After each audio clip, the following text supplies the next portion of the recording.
A história que a gente vai desvendar hoje é sobre uma das figuras mais marcantes e ao mesmo tempo trágicas da política brasileira, Tancredo Neves.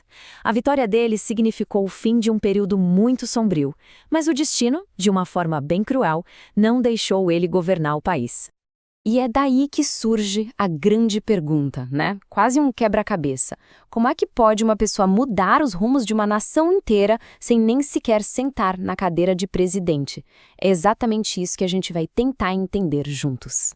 Bom, vamos começar do começo. Tancredo Neves nasceu lá em 1910, em São João del Rei, Minas Gerais. E desde cedo, a carreira e a vida dele foram construídas em cima de um pilar: a busca incansável pelo diálogo, pela conciliação.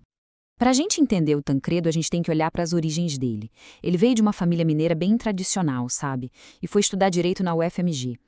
Essa formação, somada a uma fé, assim, inabalável na democracia e na conversa, no diálogo, foi o que formou o político que ele se tornou. E foi com essa base sólida que ele construiu uma carreira política que não foi só longa, mas, em vários momentos, foi única na história do Brasil. Vamos dar uma olhada nessa trajetória. Ele começou bem na base, como vereador na cidade dele. E daí foi subindo, degrau por degrau. Virou deputado estadual, depois federal e chegou a postos importantíssimos como ministro da Justiça e também da Fazenda. Foi uma jornada de crescimento e de responsabilidades cada vez maiores. Agora, olha que fato curioso e que diz muito sobre ele. Teve uma época bem curta, lá em 1961, em que o Brasil foi parlamentarista. E quem foi o primeiro-ministro? Tancredo Neves.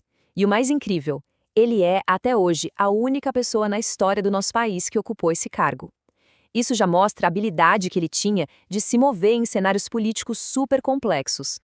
Mas o grande momento da vida dele, o desafio que realmente ia colocar o nome dele na história do Brasil para sempre. Esse ainda estava por vir. Para a gente ter a dimensão da importância do Tancredo, a gente precisa lembrar do cenário. O Brasil viveu 21 anos sob uma ditadura militar.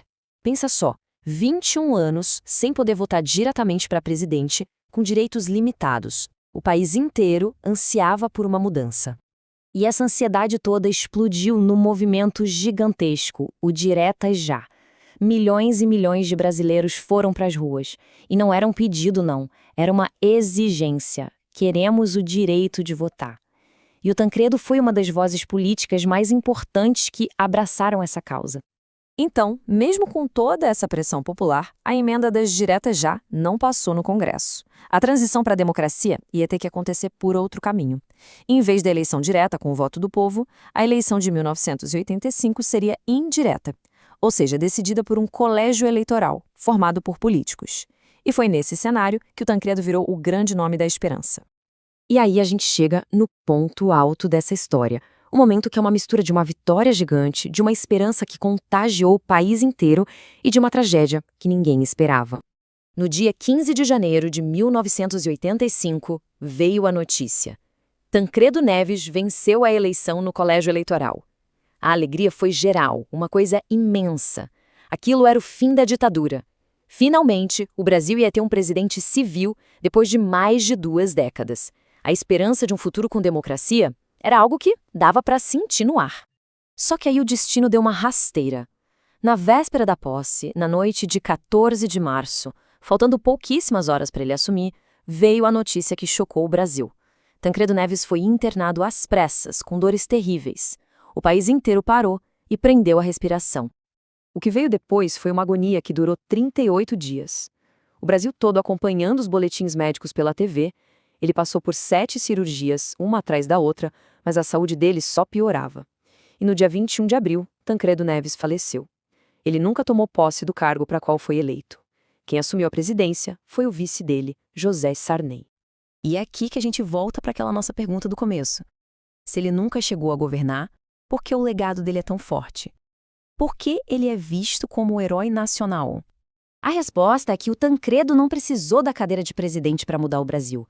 A eleição dele, por si só, já foi o grande evento que marcou o fim da ditadura de uma forma pacífica.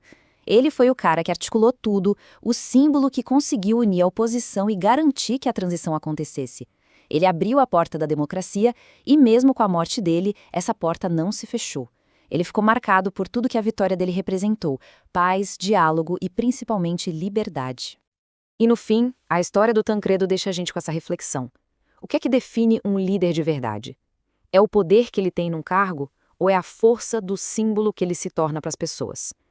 A vida de Tancredo Neves parece mostrar que, às vezes, o símbolo é o que realmente fica para a história.